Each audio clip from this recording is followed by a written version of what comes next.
हाँ तो प्यारे बच्चे गुड मॉर्निंग, उम्मीद करता हूँ आप सब अच्छे और स्वस्थ होंगे। तो प्यारे बच्चे देखिए कह रहा है कि यूज ऑफ शुड देख लेते हैं। ठीक है, इस वीडियो में देखते हैं यूज ऑफ शुड। तो कह रहा है कि शुड का प्रयोग जो है कि देखिए रूल फर्स्ट है, स्ट्रक्चर बनेगा subject plus should plus main verb की first form object plus other word, यानी कर्ता कुछ भी रहेगा सभी के साथ किसका प्रयोग करेंगे, शुड का। तो देखिए पहले रूल में कह रहा है कि शैल का प्रयोग सलाह या सुझाव के भाव को व्यक्त करने के लिए चाहिए के अर्थ में किया जाता है। जैसे में ध्यान दीजिएगा, एग्जाम्पल में समझने की कोशिश करिए। जैसे कहा जाए कि हमें प्रतिदिन स्नान करना चाहिए। हमें प्रतिदिन स्नान करना चाहिए। ठीक है प्यारे बच्चे, ध्यान से समझो। तो हमें प्रतिदिन स्नान करना चाहिए। तो देखो इसमें कर्ता को ज्ञात करने के लिए किसको का प्रयोग करेंगे, सब्जेक्ट ज्ञात करने के लिए किसका प्रयोग करोगे, किसको का। यानी किसको शब्द लगा के प्रश्न पूछोगे तो जो उत्तर में मिलेगा तुमको क्या मिलेगा प्यारे बच्चे, तो क्या मिलेगा, तो सब्जेक्ट मिलेगा। ठीक है, ध्यान से समझ लो। देखो प्यारे बच्चे सब्जेक्ट मिलेगा। तो अब ध्यान से समझिएगा। तो कह रहा है कि हमें प्रतिदिन स्नान करना चाहिए। तो स्नान करना प्यारे बच्चे मेन वर्ब है, तो किसको स्नान करना चाहिए, हमें। तो ये क्या हो गया, सब्जेक्ट। ठीक, तो कर्ता हमें की मीनिंग क्या हो जाएगी, वी। अब हेल्पिंग वर्ब के रूप में किसका प्रयोग करेंगे, तो शुड का। तो अब यहाँ क्या हो गया, शुड। स्नान करना की मीनिंग क्या होती है प्यारे बच्चे, तो होती है वेद। ठीक है, प्रतिदिन का क्या हो जाएगा, डेली। ठीक है, अब देखो अब उसके साथ साथ बातचीत को आगे बढ़ाते हैं। तो बच्चे अगर कह दिया जाए जैसे कि उसे, ध्यान से समझिएगा, उसे बदमाशों के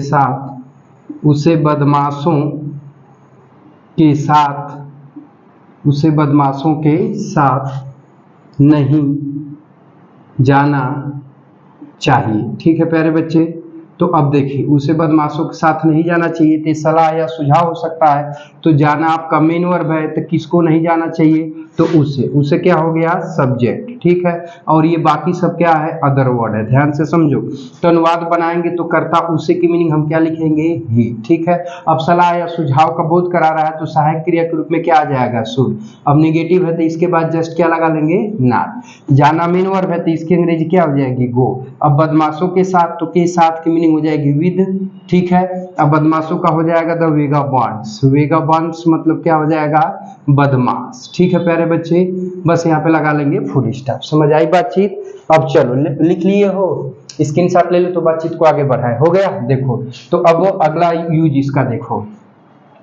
तो अगले यूज में ये कह रहा है प्यारे बच्चे कि जो शैल होता है, ध्यान से समझिएगा। देखिए कह रहा है बाबू की जो शैल होता है, तो शैल का पास्ट टेंस प्यारे बच्चे क्या होता है, शुड होता है। ठीक है, क्या होता है, शुड। तो इसका उपयोग कहाँ किया जाता है, तो नरेशन में। किसमें, नरेशन। नरेशन बोले तो डायरेक्ट एंड इनडायरेक्ट स्पीच। इसको आप लोगों ने पढ़ा होगा क्लास 9th में। ठीक है, तो वहां पर जो है प्यारे बच्चे शैल का पास्ट टेंस क्या हो जाता है, तो शुड हो जाता है। ठीक है, अब एग्जाम्पल में ध्यान दीजिएगा। जिससे बोल दिया जाए प्यारे बच्चे कि I said comma inverted comma में आई शैल गो टू कानपुर। ठीक है, आई गो टू कानपुर। ठीक है, अब देखो प्यारे बच्चे ध्यान से समझो। तो बातचीत को आगे बढ़ाओगे तो आई हो जाएगा, सेड का सेड हो जाएगा, इन्वर्टेड कामा हटाओगे डैट आ जाएगा, आई बदलेगा आई के अनुसार तो आई हो जाएगा। अब यहाँ शैल का पास्ट टेंस क्या हो जाएगा प्यारे बच्चे, तो शुड हो जाएगा, और गो टू कानपुर को उतार देंगे। तो कहने का मतलब है कि शैल का पास्ट टेंस क्या होता है प्यारे बच्चे, तो शुड होता है। ठीक है, समझ आई बातचीत। चलो नोट कर लो, बातचीत को आगे बढ़ाते हैं। ठीक है, हो गया प्यारे बच्चे। देखिए अगले रूल की तरफ चलते हैं। तो अगला रूल क्या कह रहा है प्यारे बच्चे, ध्यान से समझिएगा।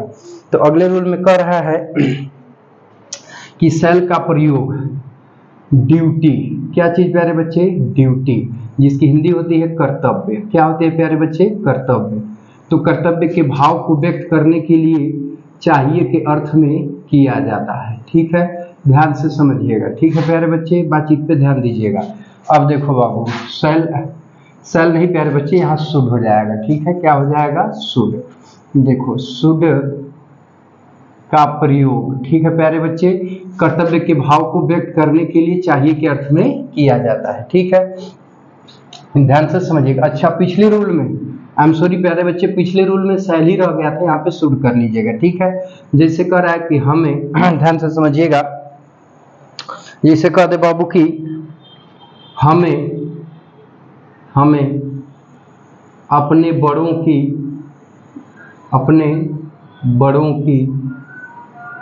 की आज्ञा माननी चाहिए, ठीक है प्यारे बच्चे, ध्यान दीजिएगा, ठीक। तो अब देखिए बाबू, अब ये किसका बोध करा रहा है, कर्तव्य का। तो आज्ञा मानना आपका क्या हो जाएगा प्यारे बच्चे, तो हो जाएगा मेन वर्ब। तो किसको माननी चाहिए, हमें, सब्जेक्ट हो जाएगा। क्या मानना चाहिए, अपने बड़ों की, ठीक है, तो ऑब्जेक्ट हो जाएगा, ठीक है। तो देखो बाबू, इसका अनुवाद करोगे तो कर्ता हमें की मीनिंग क्या हो जाएगी, वी, ठीक है। अब सहायक क्रिया के रूप में किसका प्रयोग करोगे, शुड का। आज्ञा मानना की मीनिंग क्या हो जाएगी, ओबे, ठीक है। अब अपने बड़ों का हो जाएगा आवर एल्डर्स मतलब अपने बड़ों की, बस यहाँ लगा देंगे फुल स्टॉप। समझ आई बाबू। अब देखो अगला एग्जांपल का दे जाए कि हमें सदा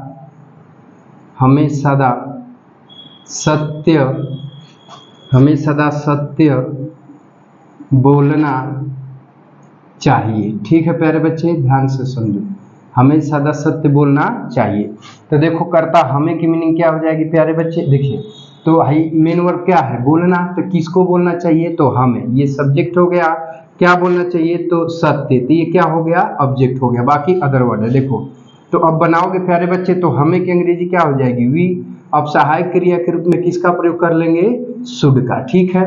अब देखिए, तो शुड से हाई समाप्त हो गया। अब मेन वर्ब का नंबर है, तो बोलना की अंग्रेजी क्या हो जाएगी, स्पीक। क्या हो जाएगी प्यारे बच्चे, स्पीक। अब देखो बाबू, एक चीज छूट रही है, सदा शब्द छूट रहा है, जो एडवर्ब ऑफ टाइम है, तो इसको मेन वर्ब के पहले लिखेंगे। तो सदा की मीनिंग क्या हो जाएगी, ऑलवेज। अब सत्य के साथ बोलना की मीनिंग क्या लिख लेंगे, स्पीक, ठीक है। अब क्या बचा बाबू, तो सत्य। तो सत्य की अंग्रेजी प्यारे बच्चे क्या हो जाएगा, द ट्रूथ, ठीक है। बातचीत समझ आई, बस यहाँ लगा लेंगे फुल स्टॉप। नोट कर लो प्यारे बच्चे, तो बातचीत को आगे बढ़ाते हैं, ठीक है। नोट कर लिए, हाँ। तो प्यारे बच्चे ध्यान दीजिएगा, आगे बढ़ते हैं। अगले रूल में कह रहा है कि शुड का प्रयोग अनुमान लगाने के भाव को व्यक्त करने के लिए चाहिए के अर्थ में किया जाता है। तो कह रहा है कि उसे यहाँ जल्द ही पहुंचना चाहिए। देखिए तो अब यहाँ पहुंचना मेन वर्ब हो गया, तो किसको पहुंचना चाहिए, तो उसे हमारा क्या हो जाएगा, सब्जेक्ट। तो सब्जेक्ट उसे की मीनिंग क्या हो जाएगी, ही। अब चाहिए के अर्थ में अब क्या लगा लेंगे, शुड, हेल्पिंग वर्ब, और चाहिए के अर्थ में। अब पहुंचना मेन वर्ब है, तो रीच। अब यहाँ जल्दी है, तो यहाँ के अंग्रेजी हियर, और जल्दी का शुड, ठीक है। अगला है कि पिताजी को ऑफिस में होना चाहिए। तो ये भी अनुमान लगाने का भावबोध करा रहा है प्यारे बच्चे, और चाहिए का अर्थ दे रहा है। तो विश्वास के लिए सहायक क्रिया के रूप में किसका प्रयोग करेंगे, शुड का। तो कह रहा है कि पिताजी को ऑफिस में होना चाहिए, तो होना ही मेन वर्ब है, ठीक है। तो किसको होना चाहिए, पिताजी को, ठीक है प्यारे बच्चे, ये सब्जेक्ट हो गया। तो सब्जेक्ट पिताजी का फादर हो जाएगा। अब अनुमान लगाने और चाहिए के अर्थ में किसका प्रयोग कर लेंगे, शुड का। अब होना मेन वर्ब है, तो बी हो जाएगा। ऑफिस में है, तो इन ऑफिस हो जाएगा, ठीक है प्यारे बच्चे। स्क्रीनशॉट ले लीजिए, तो फिर बातचीत को आगे बढ़ाते हैं, ठीक है। लिखिए,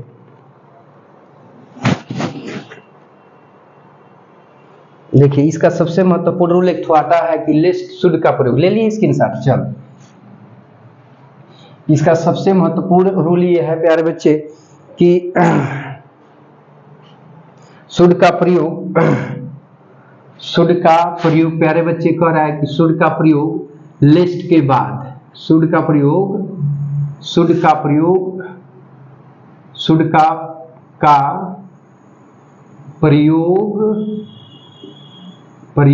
ठीक है, लिस्ट, ठीक है। क्वेश्चन में कहीं ऐसा ना हो, कहीं ऐसा न हो कि के अर्थ में, कहीं ऐसा ना हो कि के अर्थ में किया जाता है, ठीक है। यानी ये बहुत ही महत्वपूर्ण रूल है। कह रहा है कि बाबू कि शुड का प्रयोग लिस्ट क्वेश्चन में कहीं ऐसा ना हो कि के अर्थ में किया जाता है, ठीक है।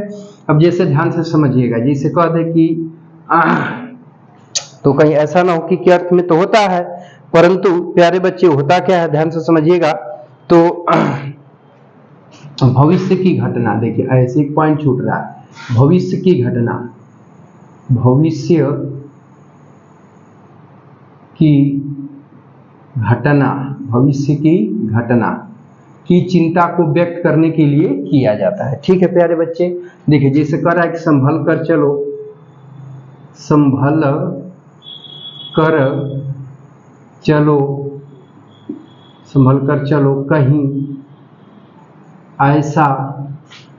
कहीं ऐसा न हो कि तुम गिर जाओ। ठीक है प्यारे बच्चे, तुम गिर जाओ। ठीक है, तो देखिए कह रहा है कि संभल कर चलो, कहीं ऐसा ना हो कि तुम गिर जाओ। तो भविष्य की चिंता क्या है बाबू? गिर जाना। तो अब इस वाक्य के लिए सहायक क्रिया के रूप में किसका प्रयोग करेंगे? तो शुड का। तो देखिए संभल कर चलो, ये इंपरेटिव सेंटेंस है प्यारे बच्चे, अभी पढ़ाया नहीं, आगे पढ़ाऊंगा तो मिल जाएगा। ठीक है, थोड़ा सा धैर्य रखिएगा। संभल कर चलो का हो जाएगा वॉक केयरफुली। इसको मतलब लिखते कैसे हैं? तो पहले मेन वर्ब की फर्स्ट फॉर्म लिखी जाती है, ठीक है, उसके बाद बाकी चीजें। तो वॉक केयरफुली मतलब संभल कर चलो, कहीं ऐसा ना हो कि मीनिंग क्या हो जाएगी? लेस्ट। क्या हो जाएगी प्यारे बच्चे? लेस्ट। ठीक है, अब इसके बाद तुम गिर जाओ। तो अब ये भविष्य की चिंता को व्यक्त कर रहा है, तो इस वाक्य के लिए सहायक क्रिया के रूप में किसका प्रयोग करेंगे? तो शुड का। तो you should fall, you should fall.